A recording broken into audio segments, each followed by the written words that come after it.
अस्सलामु अलैकुम वरहमतुल्लाहि वबरकातुहू।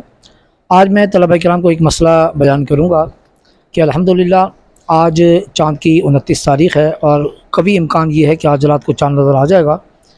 तो इंशाअल्लाह कल से ज़िलहज का महीना शुरू हो जाएगा। फ़जीलत की एक दो बातें जो मुस्तहब अमल भी हैं वो आपको बताना चाहता हूँ ताकि आप भी अमल करें और आपको भी सवाब मिले और मेरे बताने की वजह से मुझे भी इसका अजर मिले।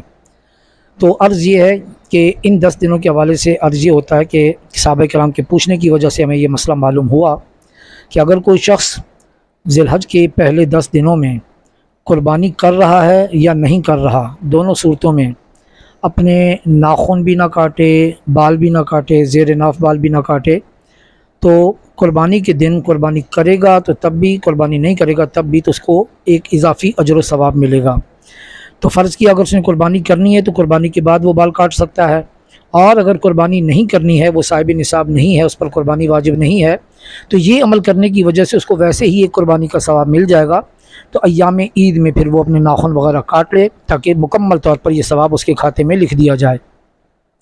दूसरी एक और बात भी इसी तरह आती है कि अगर कोई शख्स इन अय्याम में रोज़ा रखता है, यानी इन 10 दिनों में, 10 दिनों के पहले 9 दिनों में रोज़े रखता है, तो एक रोज़े के बदले में उसके कब्र में एक नूर का तबाक दाखिल कर दिया जाएगा जिसकी रोशनी बहुत ज़्यादा होगी। तो 9 रोज़े रखने पर 9 तबाक नूर से भरे हुए उसकी कब्र में दाखिल हो जाएंगे। तो लिहाजा इस बात पर भी अमल करना चाहिए, और ये मैं अपनी तरफ से नहीं कह रहा, कुरान मजीद में भी मौजूद है।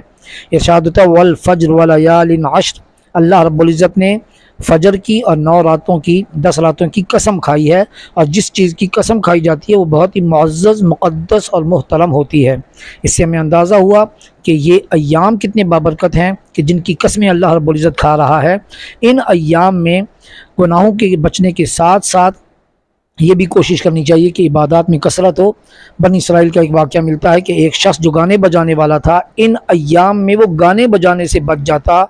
जब किसी ने पूछा तो उसने कहा अय्याम हज हैं, इनके अदब एहतराम में मैं गाना बजाना बंद कर देता हूँ। तो इस अदब एहतराम के सदक़े में अल्लाह रब्बुल इज़्ज़त ने उसको ईमान की दौलत अता फरमा दी। तो आप तमाम तलबा किराम से भी मेरी ये गुजारिश है कि आप लोग इन अय्याम में रोज़े रखें। रोज़ा रख कर फिर उसके बाद अपनी कब्रों के लिए पहले से नूर तैयार कर लें।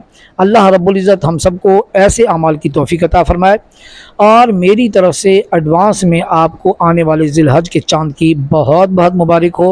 अल्लाह रब्बुल इज़्ज़त तमाम नए आने वाले चाँदों को हमारे लिए बाइस बरकत, बाइस अजर सवाब और बाइस कसरत इबादत बनाए। मैं इस मदरसा के तवस्सुल से आप हज़रात से दुआओं की दरख्वास्त करता हूँ, दुआओं की अपील करता हूँ। अल्लाह तबारक व तआला हम सब का हामी और नासिर हो, आपके इल्म व अमल में बरकतें अता फ़रमाए, तरक्कियाँ अता फ़रमाए, आपको असातिज़ा का अदब एहतराम करने वाला बनाए, ताकि जहाँ कहीं भी दुनिया में आप जाएँ हमारे इदारे का नाम रोशन करने का सबब बने, अपने माँ बाप का नाम रोशन करने का सबब बने।